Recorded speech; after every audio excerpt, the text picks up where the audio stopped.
On board an American Airlines jet, 140 passengers noticed just 15 minutes after takeoff that although the plane had taken off, it was not gaining much altitude. The passengers had barely noticed this when suddenly the pilot rang the announcement bell. After that, the pilot alerted the 140 passengers with a dreadful piece of news.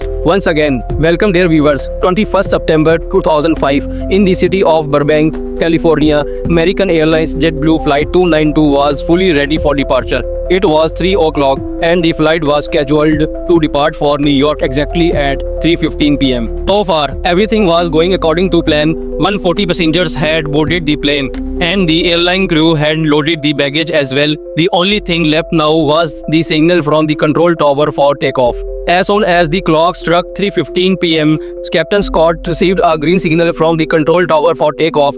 Exactly 2 minutes later, at 3:17 p.m., the plane bid farewell to Burbank Airport.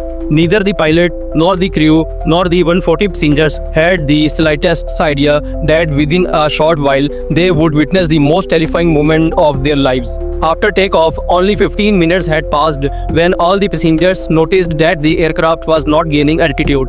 Just then, Captain Scott made an announcement inside the plane saying only this: "We are facing some technical difficulties."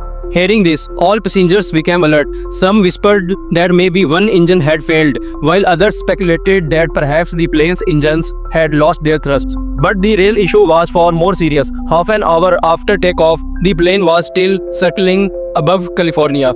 Then the pilot made another announcement telling everyone that they were receiving some warning signals from the landing gear.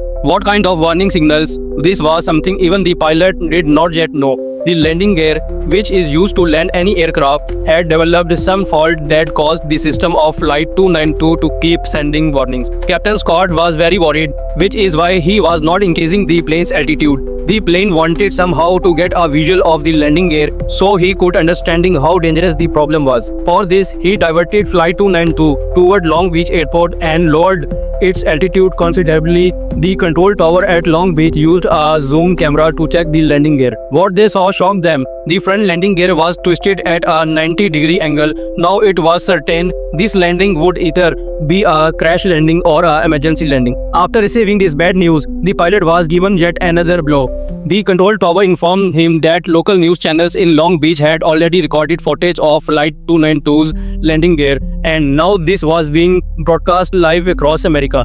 Not only that, the passengers themselves could watch this live footage on their personal TV screens on board. By now, more than 50 minutes had passed since takeoff and the plane was still circling over California.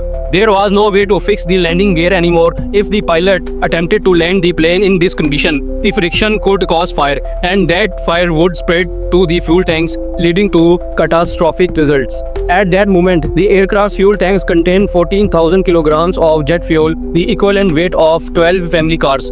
If even a spark ignited this much fuel during landing, the plane could explode instantly. But Captain Scott, very wise, before attempting landing, he decided to burn off the extra fuel. For this, he circled the aircraft over the ocean for 3 hours. By then, only enough fuel remained for about 30 more minutes for flight. This final half an hour was the most critical in the lives of Flight 292's 140 passengers. The captain decided to attempt a crash landing at Los Angeles Airport because it was nearest major airport.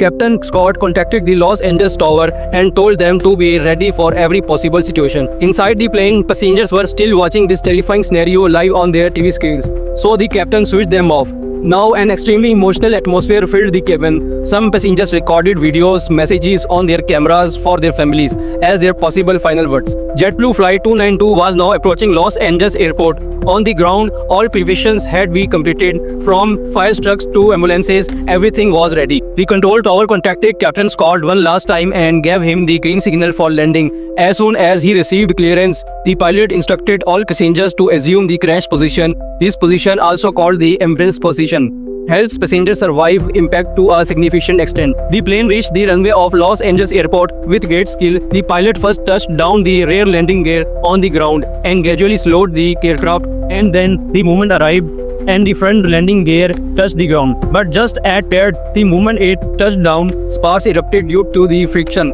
The fire was so intense that passengers inside could actually feel the heat. Then suddenly everything was silent. the aircraft had stopped safely. That was the moment when the pilot, passengers, and the entire America watching live on TV breathed a sigh of relief.